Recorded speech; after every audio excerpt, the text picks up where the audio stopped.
नमस्कार दोस्तों, क्या आप ओरल ट्रस्ट के बारे में जानते हैं? और मुझे 99% उम्मीद नहीं बल्कि 100% उम्मीद है कि मोस्टली लोग इसके बारे में जानते नहीं कि ओरल ट्रस्ट होती क्या है और क्या ओरल ट्रस्ट बन भी सकती है, वो कैसे बनती है और क्या कंसेप्ट है। आज मैं इस वीडियो के थ्रू आपको ये बताने वाला हूँ। दोस्तों, ओरल ट्रस्ट जैसे इसका नाम है ओरल, यानी कि एक ऐसी ट्रस्ट क्रिएट हो जाना जो रिटर्न में ना हो, जिसके डॉक्यूमेंट रिटर्न में ना हो, केवल ओरल ही बनी और वो ट्रस्ट क्रिएट हो जाती है। आप भी सुनकर बड़े सरप्राइज होंगे कि ओरल ट्रस्ट ऐसे कैसे बन जाएगी, लेकिन दोस्तों ओरल ट्रस्ट का कंसेप्ट ही है।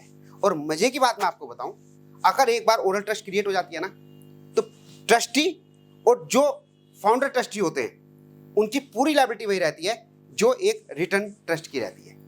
तो दोस्तों, आपको पता रहना चाहिए कि ये ओरल ट्रस्ट होती क्या है। सबसे पहले मैं आपको ये बताना चाहूंगा कि जैसे मैंने आपको बताया कि ट्रस्ट तीन तरह की होती है। एक होती है चैरिटेबल, एक होती है रिलीजियस और एक होती है प्राइवेट ट्रस्ट।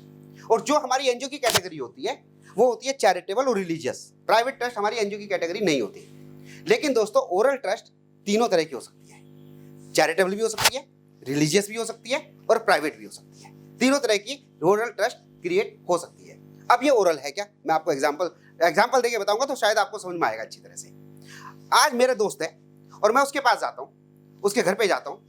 आज मुझे वैष्णो देवी जाना है या कहीं बाहर कंट्री में जाना है, मैं उसे एक बैग देता हूँ और उसमें नोट है या गोल्ड है या कोई मेरा सामान है। मैं कहता हूँ कि दोस्त जरा यार इसे रख लो, और वो ये कहता है हाँ ठीक है, मैं आपकी 2 दिन के लिए कर दूंगा, 2 दिन बाद आऊंगा, मैं ले लूंगा। दोस्तों, क्या आपको पता है ये एक ट्रस्ट क्रिएट हो चुकी है। जैसे ही मैंने उसे ऑफर करा और जैसे ही उन्हें एक्सेप्ट किया, वो वहां पे एक ट्रस्ट क्रिएट हो जाती है। नाउ इंडियन ट्रस्ट एक्ट 1882 के हिसाब से ये एक वैलिड ट्रस्ट है। और जैसे मेरे और यहाँ पे और क्या होता है ये देखिए, मैंने जैसे अपना सामान दिया और उसने एक्सेप्ट किया कि ठीक है आप 2 दिन बाद आके ये ले जाना, ना उसकी रेस्पॉन्सिबिलिटी क्रिएट हो जाती है लॉ में कि उस सामान की देखरेख वो ऐसे ही करेगा जैसे मैं अपने सामान की करता। अगर उसने उस सामान को देखरेख में या उसकी केयर करने में कोई लापरवाही करी तो एक्ट के हिसाब से उससे मैं कंपनसेशन ले सकता हूँ। ये दोस्तों आपको बिल्कुल भी नहीं पता होगा इस चीज का कि ऐसा भी होता है।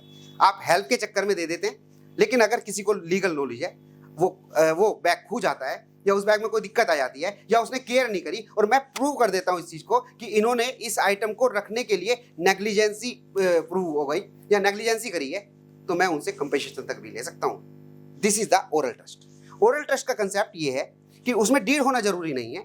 आपने ओरली भी कुछ कहा और ट्रस्टी ने, सामने वाले ने आपको एक्सेप्ट कर लिया, तो ऐसे ही एक साथ ओरल ट्रस्ट क्रिएट हो जाती है। दोस्तों, चैरिटेबल, जैसे मैंने आपको बताया ओरल ट्रस्ट तीनों तरह की होती हैं, चैरिटेबल, रिलीजियस और प्राइवेट।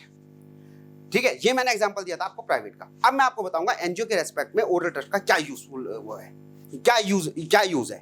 दोस्तों, ऑल ओवर इंडिया में ना इतने सारे केस आपको मिल जाएंगे, हर गांव में मिल जाएंगे, हर रूरल एरिया में मिल जाएंगे, हर शहर में मिल जाएंगे और शहर की मेन रोड पे भी मिल जाएंगे। आपने मंदिर देखे होंगे, मस्जिद देखी होंगी ना।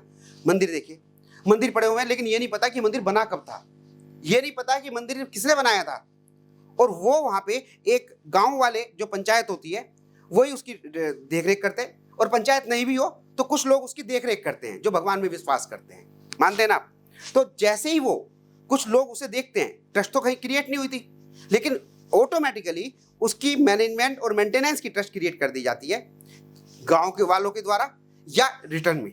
तो एक वहां पे ओरल ट्रस्ट क्रिएट हो गया कि भाई ये मंदिर पता नहीं किसने बनाया था उस टाइम, क्या नहीं है। लेकिन जैसे ही उन्होंने एक्सेप्ट किया कि हम इसकी टेक केयर करेंगे, चाहे वो रिटर्न में हो, अगर रिटर्न में है तो वो तो ट्रस्ट डीड हो गई, वो तो ओरल रही नहीं है। लेकिन अगर आपने सबने मिलके कुछ जिम्मेदारी ले ली, किसकी देखरेख हम करेंगे, 4 बंदों का ग्रुप करेगा, 3 बंदों का ग्रुप करेगा नॉर्मली, इसलिए ये ओरल ट्रस्ट वहां पे क्रिएट हो जाती है। दोस्तों, काफी यूज होता है। मेरे पास जो केस आते हैं कि सर हमारे वहाँ पे मंदिर है, हम चाहते हैं कि इस मंदिर का मैनेजमेंट ले लें।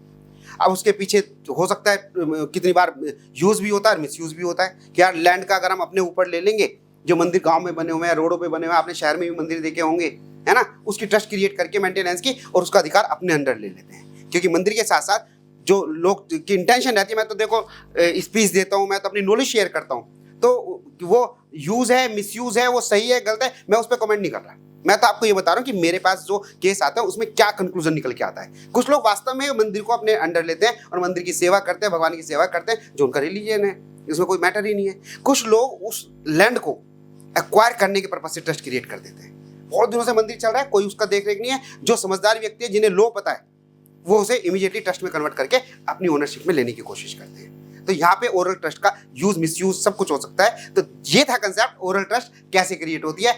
आप जब ये इसके बारे में सुनेंगे तो आपको यकीन ही नहीं आएगा, क्या बिना लिखे ट्रस्ट क्रिएट हो जाती है? हाँ बिल्कुल हो जाती है, यही ओरल ट्रस्ट होती है।